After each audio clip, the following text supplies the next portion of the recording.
I am your host, Wyatt Bergenoff, and for today's video, we're going to talk a little bit about Donald Trump's tweets with the Democrat representatives, where he basically told them to go back to their country, or to go back where they came from.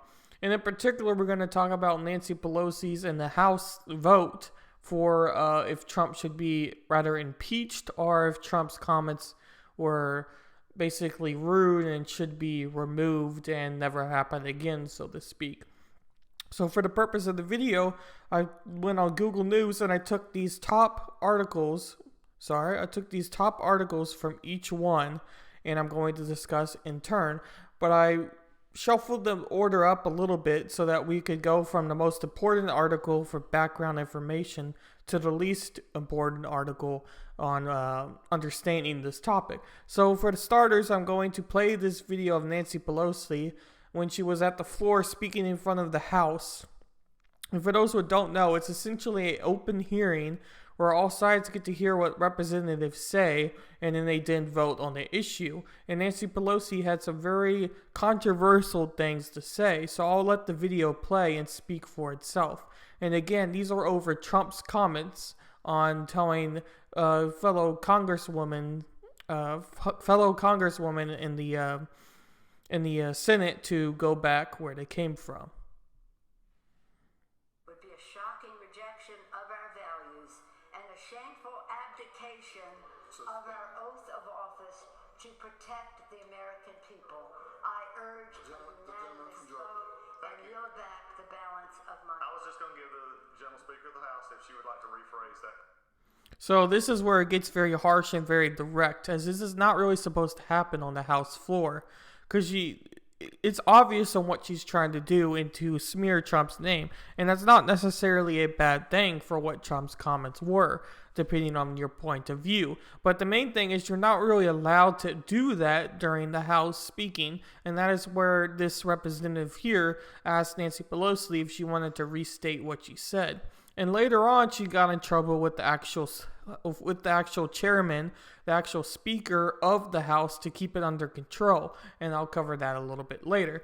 But it's important to know that the final resolution, entitled H-Res 489, condemning President Trump's racist comments directed at members of Congress, passed by a vote of 240 to 187. All Democrats voted yay, or yes, with a handful of Republicans joining them. Representative Brian Fitzpatrick, Will Hurd, Fred Upton, and Susan Brooks. Michigan Republican Justin Amash, who recently left the Republican Party after calling for Trump's impeachment, also voted yes. The rest of the Republicans voted no. The resolution asserted that President Trump's racist comments have legitimized fear and hatred of new Americans and people of color. And that's what Nancy Pelosi was saying. The data mentioned Thomas Jefferson, Alexander Hamilton, and James Madison, and quoted luminaries such as Benjamin Franklin, President Franklin D. Roosevelt, President John Kennedy, and President Ronald Reagan. Trump had tweeted on Sunday, these are the comments, if you haven't heard, this is what Trump said, that Democrat congresswomen should go back and fix the corrupt and crime-infested places from which they came from. Back and show us how it's done. He later all but affirmed he was referring to Representatives Alexander Ocasio-Cortez, Ilhan Omar, Rashad Tlaib, and Ayanna Pressley. I probably pronounced a few wrong, but these are the representatives below what he directly was talking about. All of whom, except Omar, were born in the United States.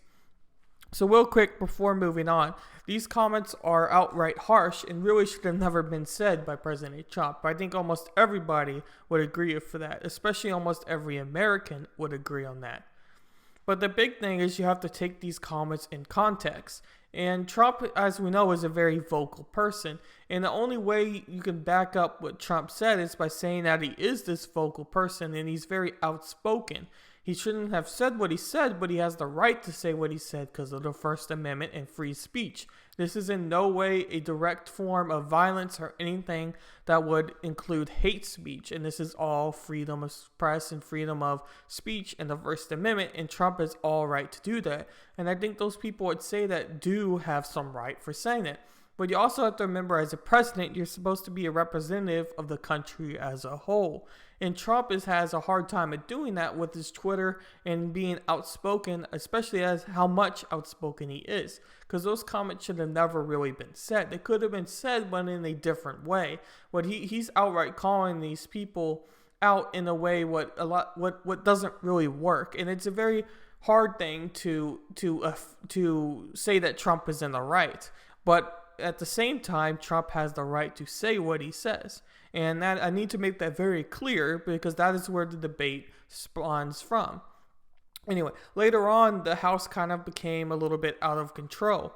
And I'm going to play this video, and this is what I said, that the House member, the chair, got super angry during the thing that he actually abandoned the chair because of his frustration. And this was because the Republicans and Democrats within this House hearing were fighting with each other, and he felt that this was just too random. And I'll let the video and what he said speak for itself.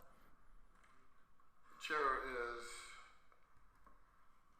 ready to make a statement.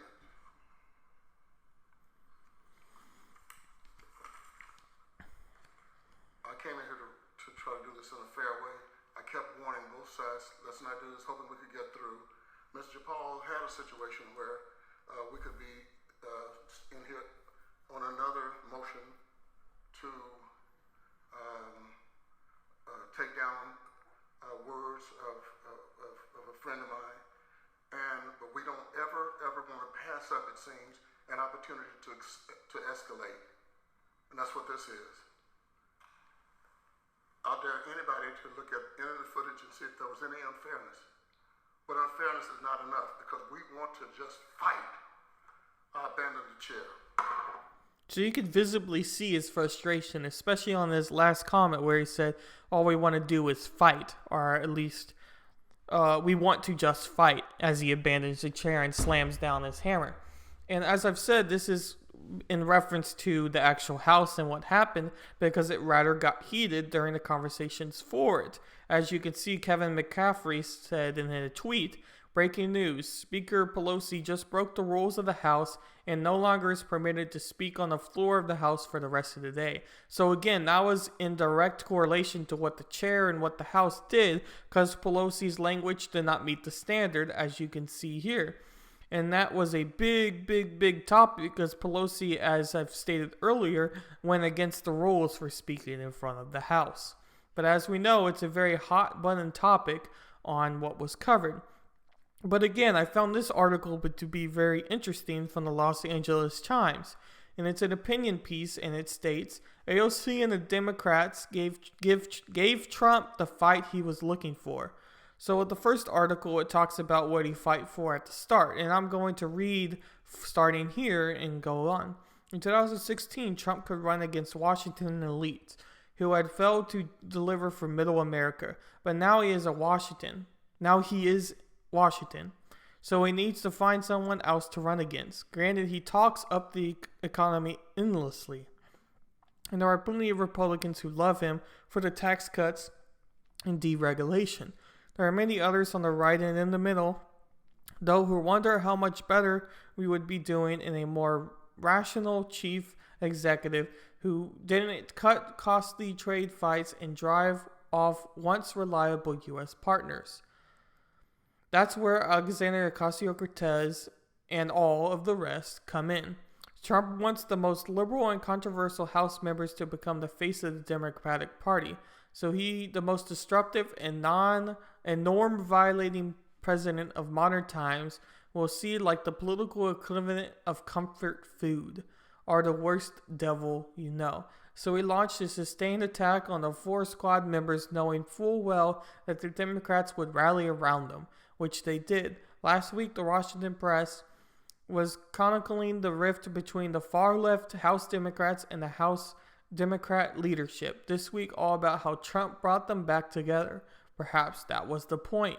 Witnessed his tweet, as he said, "These tweets were not racist. I don't have a racist bone in my body. The so-called vote to taking the Democratic con game, Republicans should not show weakness and fall into a trap. There should be a vote on the filthy language, statements, and lies told by the Democrat." And then in a further tweet, he said, Congresswomen who I truly believe, based on their actions, hate our country. Get a list of horrible things they have said. Omar is polling at 8%, Cortez at 21%, and Nancy Pelosi tried to push them away. And now they are forever wielded on the Democratic Party. See you in 2020. So as this article goes on to further say, in a more simplistic point of view about how Nancy Pelosi tried to push him away and other things relating to what Trump said, the article's main point is that Trump is running as being the more reasonable candidate, despite how outspoken he is. And he's using AOC and other representatives what say semi-crazy things or have more radical beliefs as a privilege, as a podium, or as a step to be the more reasonable candidate. Because if you can have someone as AOC representing the whole of the Democratic Party and her far left ideas and socialism as Bernie Sanders runs under, there's not going to get the average American's vote and the average Democrat vote, I would argue. And this is big news, because if Trump can somehow mold a representative of the Democratic Party to be AOC, or at least the perception, because perception is the key part.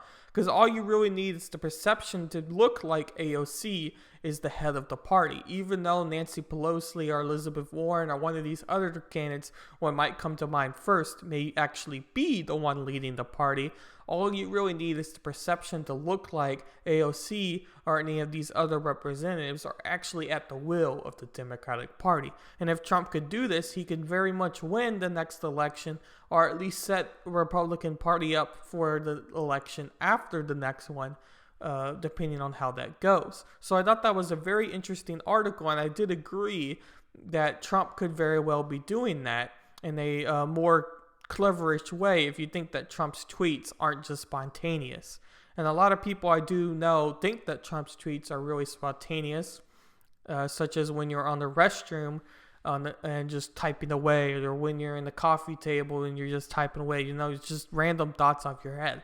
A lot of people think that that's what Trump's doing, but that article was more thinking that Trump may be more thoughtful in his approach and setting himself up for the future, even though his tweets seem very random and very spontaneous. This next article talked about Donald Trump's tweets and that he's not the first racist president.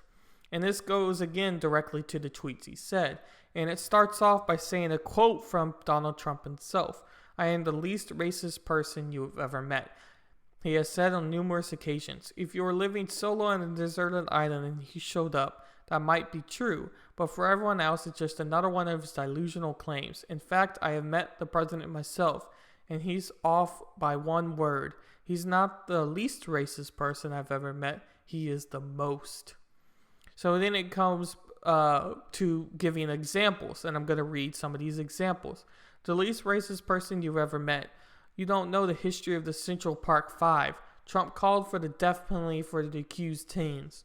Or the history of blacks who worked at the casinos in Atlantic City.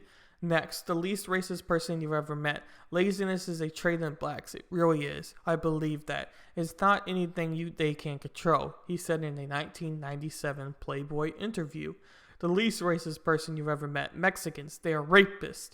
While supremacists waving swastikas in Charlottesville. Very fine people on both sides. On and on and on and on. Before we move on, here's my favorite. Remember when Trump, the least racist person you ever met, said that Haitian immigrants all have AIDS, and that many African nations were whole countries. You can imagine what the replacement to that was. So I'm going to talk briefly on the Charlottesville claim, because that's the one I'm most known about, and I want to be as fair to Trump and as fair to both sides as possible, as I'm not too familiar with this first point, or really the second point, but I do have something to say about the second point. Actually, I'll start with the second point. The second point is, again, a freedom of speech in the First Amendment. Although Trump should have probably never said that laziness is a trait in blacks, you also have to remember what was the context around that. Obviously, it just quotes what he says. And obviously, looking at the quote by itself without any context around it, comes across as being very bad. But this could very well change with the context, and I'm not completely certain of what else was said in that interview or what was quoted in the story from the interview, so I'm not too familiar if that was his main theme of it or not, or if he had other statistical backings with it. But it is important to know that context is very key, and you could take this quote, and obviously this quote looks very bad, and I don't think Trump should have ever said it. I want to make that clear. Is it a racist claim? Potentially. The second one is about Charlottesville, where a lot of people think that Nazis or the Ku Klux Klan, kind of what's left of the Ku Klux Klan, likes Trump because of what he said with that they're very fine people. But this is in relation to those good people on Antifa side and good people on the right side or the far right side with like the Pride Boys or any of these other hateful crimes. So it's important to know that when Trump was saying that there's good people, he's saying that there's good people on all sides. And I didn't ever think that this comment was bad or was racist by any means, because he's just saying that even though some people are bad, you can't blame the entire group. That would be such as if, you can't blame one person for the whole group. So essentially, if one person's bad and the rest of the group is good, that one person doesn't make the entire group bad. And that's very important to keep in mind. And obviously, when he says that Mexicans are rapists, this is a claim what is outright wrong. It should have never been said. And again, Trump does have the First Amendment right. And as a president, I don't think he really should be saying or tweeting out these statements because it makes the country look very bad. And he's a representative of the United States, not just himself. And that's where he gets a lot of flack because he seems to be just representing himself. But moving on to this next piece from the New York Times, it says that Donald Trump wishes he were running against Alexander Cortez, which was rather interesting because in another opinion piece from the Los Angeles Times from John was talking about how he wants the Alexander Cortez to be the face of the party. And this article says that he wishes he was running against Alexander Cortez, so it's kind of saying the same thing. And it had a lot of the same things to say as well. And I'll start from here because this was a rather interesting claim. Trump doesn't want to run against Joe Biden because no matter Biden's energy level or the oxymoronic record that almost inevitably, when you put in as many decades in public service as he has, he eradicates decency the way Trump glows orange from the makeup and tanning beds. He doesn't want to run against Elizabeth Warren because of all the nicknames in the war that would erase her seriousness, which brings his intolerance into vivid relief.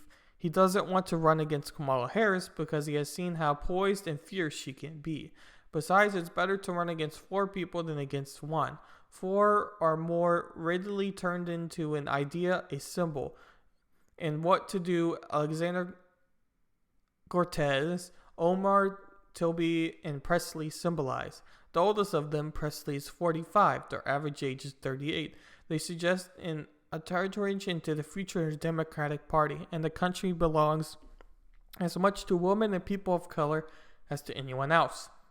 Trump is betting that Americans threatened by what they scared enough to drive up the torment for him. He's wagering, too, that enough voters whose allegiances aren't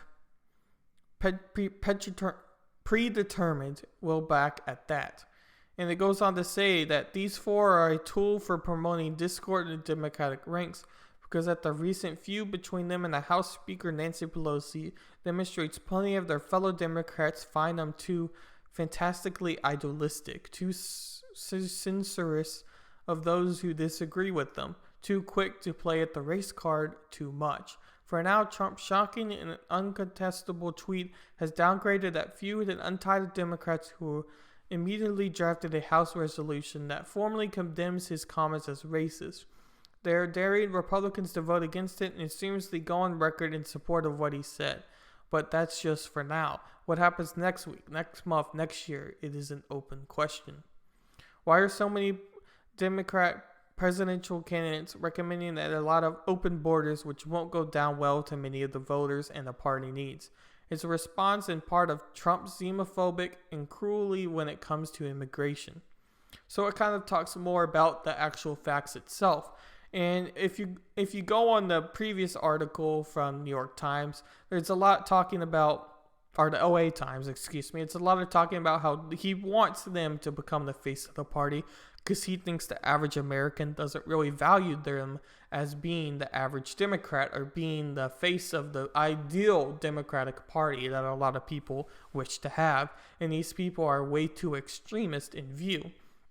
But to end, I was going to talk about this tweet, what I saw going around, and I asked people why they thought it was racist or why they think Trump is racist when this tweet basically says that all the things Trump has done, which doesn't make him racist. And it says in this, Donald Trump is the first racist in history to have dated a black woman, upgraded MLK's birthplace to a National Historic Park, kissed the Western Wall, loved his Jewish grandchildren, established an Opportunity and Revitalization Council to restore black neighborhoods, signed a major criminal reform bill, granted Alice Johnson clemency, loaned his personal jet to Nelson Mandela, declared Jerusalem as the capital of Israel, moved the U.S. Assembly from Tel Aviv to Jerusalem, overseen the lowest black unemployment in history, denounced David Duke over 20 years ago, been given a Lifetime Achievements Award after paving the way for blacks to enter corporate America. Worst racist ever. And it's been liked 9 times, retweeted 3 times, and a lot of people are saying that a lot of what he has been associated with was because of him telling that natural-born U.S. Congresswoman to go back where they came from. But again, you need to argue on the context of what Trump said. And I don't necessarily agree with Trump by any means. But again, and needs to be stated, I believe wholeheartedly in the First Amendment, and you have the right to say anything you want as long as you don't incite violence. And Trump in no way incited violence by his harsh comments. Were his comments wrong? Yes. Were they bad? Yes. But I wanted to state this one comment because I thought it was rather a weird comment. And I'll read the comment and then say my views on it, and we'll end this video. And I'll have another video tomorrow, which should be rather interesting, as it's a really disturbing video. But I'll tell you at the end of this video. Low racists date people of color all the time. Either they fetishize their hatred and desire to own and be in control of a person of their hatred group, or they are racist because their basic asses couldn't score with the woman they desired, so they became impurited babies. So basically it's saying that people who are racist will date someone of a different color even though they don't like them because they want to be in control of them. That is almost a very Get Out type of movie perspective. I don't know if any of y'all have seen the movie Get Out, but that's essentially what the whole movie premise was talking about. And I don't think that a large percentage of people agree with this at all. I think it's a rather bizarre claim and a rather uneducated claim. Yes, there are racists in the United States. Yes, there are racists in the entire country. But it's important that these people who are racist are such a small percentage of the population. And it's an even smaller percentage of the population of racists who will actually date and pretend to like that person of a different color just so they could be in control of them. That is a very odd claim, and it's just a rather almost disturbing claim. And again, although I don't like what Trump said, I don't want to say condemn. Although I don't like what Trump said, he has the right to say it under the First Amendment. And Trump shouldn't be saying as much of these claims what he says, but that's the reason a lot of people like him. They like how open and honest he is. We know about Trump. We know his feelings. We know what he thinks because of his Twitter and what he has said in interviews. He's a very outspoken president, and he's not afraid to say anything what comes to mind. And it is a very good thing to have because you feel very open with Donald Trump. You feel like you know what his policies are. You feel like what his opinions are. But at the same time, the rest of the world and some people in the United States are concerned that he's not representing the United States as best as he should. But again, As Americans, we need to be focused on what makes us Americans, and we need to be focused on our own country first and disregard anyone else. Because if America needs to stay, America needs to stay great. And that is why Trump won. And Trump won his candidacy because of how outspoken he was. Although you can disagree with what he said in his tweets about these congresswomen, he has the right to say it. And it's as simple as that. And as for the next video, I'm planning on talking about leftist media and how they're lacking coverage on a terrorist or domestic terrorist event, and rather you're having to rely on access media or alternative media sources to really get what happened. And this is, of course, happening as Donald Trump is sending out these tweets. So news would rather cover Donald Trump's tweets than actually talk about a domestic terrorist event, which is rather disturbing. Thank you for watching my video.